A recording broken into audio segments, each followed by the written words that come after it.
HP ini adalah rekomendasi buat kalian yang cari paket lengkap sebuah smartphone di harga 2 juta.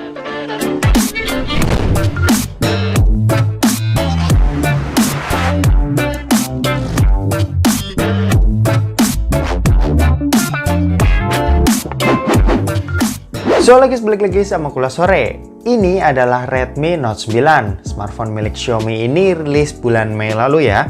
Sebenarnya Kulas Sore udah sempat nge-review smartphone ini nih. Cuma sayangnya waktu itu smartphone ini belum dapetin update software, sehingga smartphone ini nggak jadi rekomendasi buat dibeli. Nah, kali ini setelah 6 bulan rilis dan banyak juga dari kalian yang bilang, "Bang, coba review ulang dong Redmi Note 9 karena udah dapat update software tuh." Akhirnya aku pribadi memutuskan buat nge-review ulang si Redmi Note 9 ini.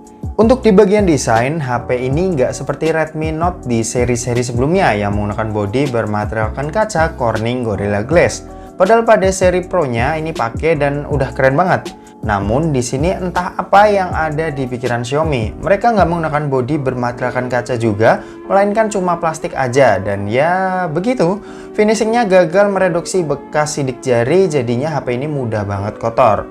Untungnya di paket pembelian bakal dapat case ya yang berfungsi untuk mereduksi tempelan sidik jari dan tentu aja buat ngelindungin bodinya dari goresan. Untuk modul kameranya ini mirip-mirip ya dengan seri Pro-nya yang berbentuk kotak gini dan diletakin di tengah.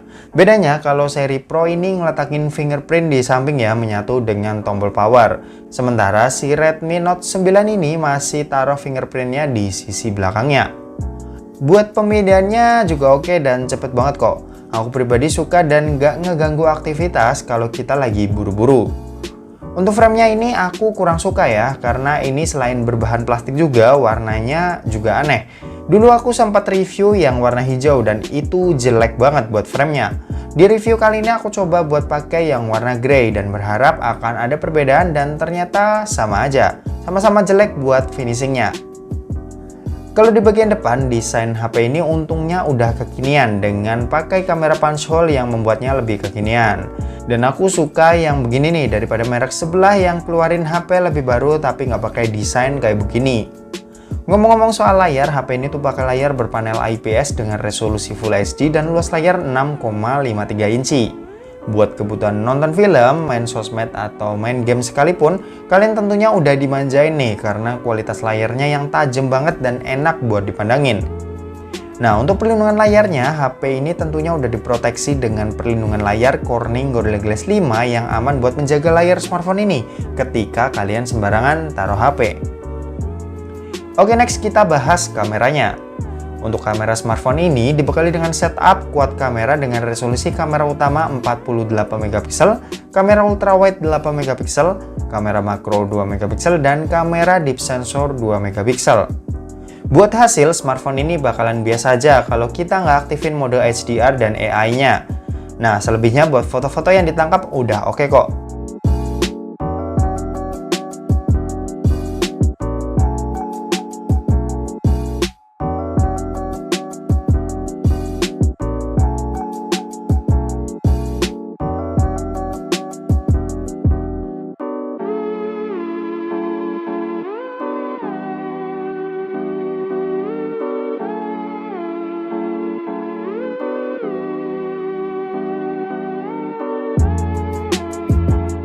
Buat kondisi malam hari atau low light, smartphone ini untungnya punya fitur night mode ya yang bikin hasilnya lumayan bisa diterima.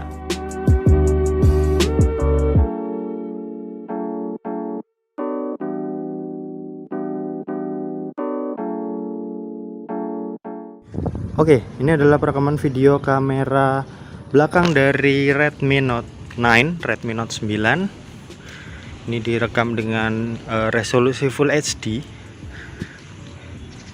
Kalau di layar sih stabilisasinya cukup bagus ya, cuma nggak tahu buat hasilnya kalau udah di layar kayak gimana nanti. Oke, ini direkam jam 5 sore ya. Oke, coba kita ajak lari sedikit.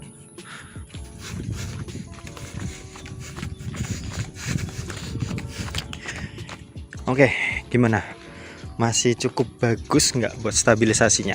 Kalian nilai juga ya buat kualitas suara yang diterima, audionya gimana. Oke. Untuk di bagian depan, smartphone ini dibekali dengan kamera beresolusi 13 megapiksel yang hasilnya cukup oke.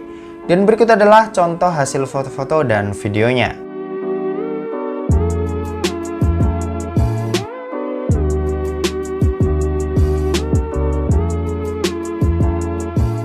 Oke, ini adalah perekaman video kamera depan dari Redmi Note 9. Dan ya kayak gini hasilnya. Ini direkam jam 5 sore. Gimana?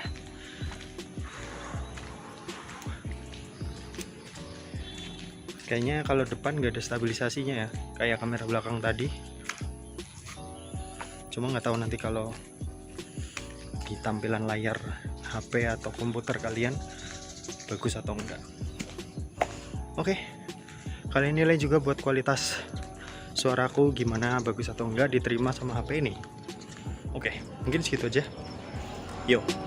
Oke, selanjutnya kita bakal bahas masalah performanya. Buat performa, HP ini udah mumpuni banget nih buat kalian yang punya budget di bawah 2,5 jutaan. Dibekali dengan chipset MediaTek Helio G85 dengan fabrikasi 12 nanometer dan dukungan kartu grafis Mali G52MC2, sekali lagi HP ini udah oke banget. Buat hasil benchmark HP ini bisa dapetin skor 200.000 di Antutu versi 8 yang udah cukup tinggi di kelas harganya. Mainin game PUBG Mobile di HP ini tuh enak. Graphics mode ultra yang dipakai benar-benar bisa optimalin HP ini dengan hampir nggak adanya frame drop. Sementara buat mainin game Genshin Impact, HP ini cuma dapetin grafik lowest yang cukup playable. Cuma HP ini bakal sedikit kesiksa dan gampang panas ketika kita main game ini lama-lama.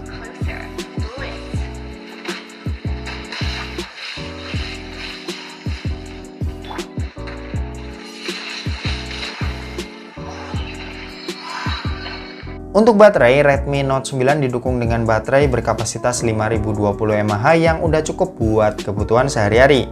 Buat main game, smartphone ini bisa dapetin waktu 5-6 jam, dan buat kebutuhan kasual ini bisa dapetin waktu seharian penuh.